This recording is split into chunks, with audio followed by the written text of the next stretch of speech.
Hey guys, I'm Dane Harden with Western Masters Martial Arts here in Boynton Beach, Florida. Today I want to talk a little bit about a Zen concept that is hirwasa, suwasa. It's this idea of understanding things on a wider and deeper level, and it's some martial principles. And we're also going to relate those martial principles of hirwasa, suwasa to this idea of Aikido and Veterans Day. Veterans Day is tomorrow. To all of our veterans out there, I want to wish you guys a happy Veterans Day. Thank you so much for your service. So when we think about this idea of hirwasa suwasa, understanding things at a wider and deeper level, Aikido is probably the most misunderstood of all martial arts out there. O-sensei, this gentleman, served in the Russo-Japanese War. Around 1905, he gets home from that war, and that was something that would change the entire direction of his life. It was interesting, it really changed the direction of Japan as well. At that time, you have this Western power, Russia, which was felt to be extremely powerful, and they get in a battle with this small island nation of Japan. Well, guess what? They lost. They lost that battle. That gave the Japanese huge amounts of confidence, and it eventually led to their imperialist views and straight to World War II and even to Pearl Harbor and that attack. O-sensei, after his experiences in the Russo-Japanese War, went on to study numerous martial arts. He studied Daito Ruaiki Jiu-Jitsu, Judo, the sword, the knife, even the Hosoin spear. And he inculcated all of those various styles of martial arts into a system that he would eventually call Aikido. And then World War II hits, and he becomes even more pacifist in his views, and he changes the name of the system to Aikido as we know it today. That word, pacifism, it's a really important word, and we talked about this idea of Veterans Day and Aikido and how do we relate these two. If we go all the way back to World War I and we talk about Woodrow Wilson, then President Woodrow Wilson, who was a known pacifist, had a laissez-faire attitude about World War I. Laissez-faire meaning hands off. He wanted to let Europe stay over here, let Europe be Europe, and let the United States stay at peace, and with good reason. World War I, the casualty rates during World War I were 6,000 deaths every day. Let that sink in. 6,000 people died every single day for all of the years that World War I lasted, and it lasted several years. Huge number of deaths from that war. That changes things. Woodrow Wilson got that pacifistic nature because as a child he grew up in Augusta, Georgia. Where his house was directly across the street from the Medical College of Georgia, the Department of Surgery. So imagine a kid, it's August, you open up your window to get some fresh air, and directly across the street, not 60, 70 feet away, and I know this for a fact because I've been there, is the Department of Surgery, the old surgery. They would open the windows and throw the amputated limbs out during the Civil War. So after the Civil War, they didn't have antibiotics or anything like that. They had to treat primarily with amputation in order to treat for sepsis and infected wounds.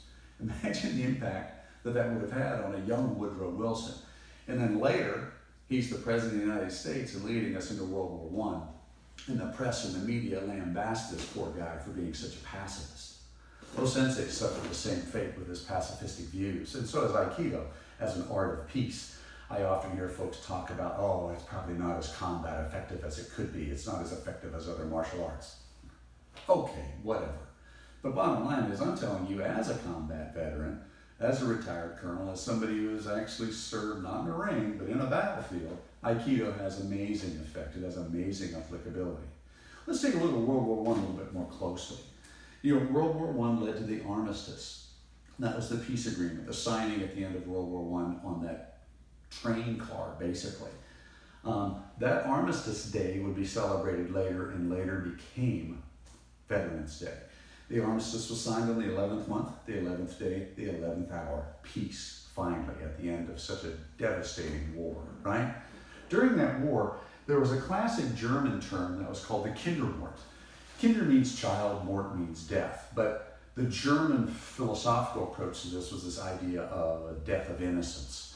So there was a battle called the Battle of Ypres. The Germans had taken this military academy of German students, 15, 16, 17, 18, 19-year-old students, and drafted them all, put them in the military, launched them off to war. They were decimated. Out of that massive death came this idea of the death of innocence, this Kindermord. The reason for that death was because there was a lag between the martial understanding of what was going on in the battlefield and the applicable understanding of what was going on in the battlefield. In World War I, a lot of the battle tactics were based off of Napoleonic tactics. If you want to understand Napoleonic tactics at a hirwasa, suwasa, a wider, deeper level, get a book called Von Krieg on War by Karl von Clausewitz. You can read about that. Clausewitz was a military theorist. He's required reading in the Command and General Staff Officer College that I attended as a colonel. And it's interesting in that Napoleonic warfare was massing soldiers and marching them into one another. You talk about flanking movements and envelopments and echelon lefts and echelon rights, things that we still talk about in modern combat. But when you introduce a machine gun in an entrenched position, that changes things greatly, where you can have one machine gun nest that can lay down a rate of fire that's as much as an entire battalion of classical soldiers. So you get 2 or 3 machine gun nests, and you're starting to mow down individuals left and right. That changed the entire face of warfare. World War I was a rehearsal for nearly all things in the modern era. There was an agreement that was signed in World War I. Again, hirwasa, suwasa, wider and deeper. If you look at our modern world, what are the effects of World War I don't know. They're still spinning out. The Sykes-Picot Agreement, these are 2 middling officers. One was English, one was French, one was a captain, one was a major. They drafted the design of the Sykes-Picot Agreement, which was an agreement on how will the Ottoman Empire and the Austro-Hungarian empires be divvied up. They divvied them up based upon resource allocation. They didn't really give much thought to culture. That led down the road to many things that are still impacting us to this very day. The land delineation between Palestine and Israel, first delineated in the Sykes-Picot Agreement. If you look at Bosnia, Kosovo, the Balkans, where I first went to combat and served in warfare, place that I recall very deeply, Srebrenica, small village Portokari. I remember walking those killing fields, seeing body parts, skulls, the smell of that killing field. I still have influences from that to this very day.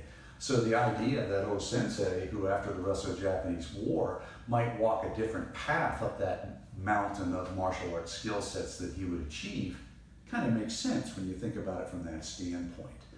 When we look at this, all of these things that are outlined on the board behind me relate to this idea of a pathway to peace.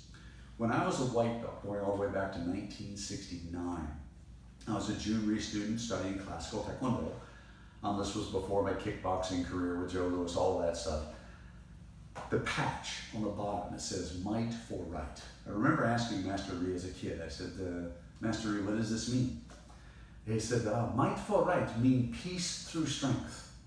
You know, there's a great book. If you want to, you can look it up. It's Lieutenant Colonel Grossman's book, where he tells the story about the sheep, the sheepdogs, and the wolves. You've probably heard this story. You know, sheep are pretty much communal. They get along well. They have their families. They grow. They do stuff that's useful. They produce wool. Every now and then the wolves will grab a sheep, kill it, eat it, because that's what wolves do, right? How do you protect the herd? You have to have sheepdogs. In his analogy, the sheepdogs are the soldiers, the veterans, the guys who protected that society, kept the wolves at bay.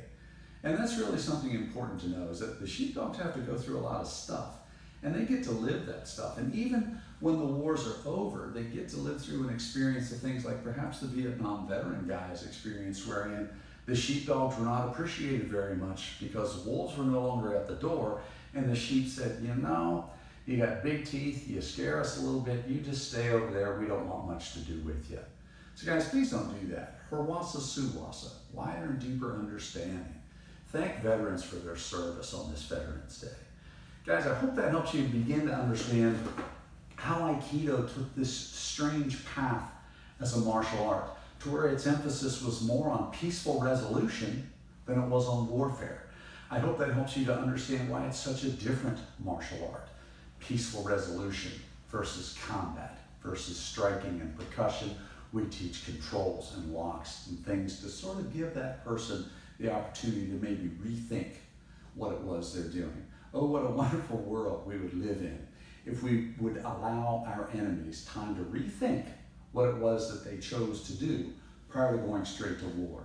That statistic, 6,000 a day in World War I, really pops into my head. World War I ended with a peace agreement, the Armistice, that would later be changed to Veterans Day.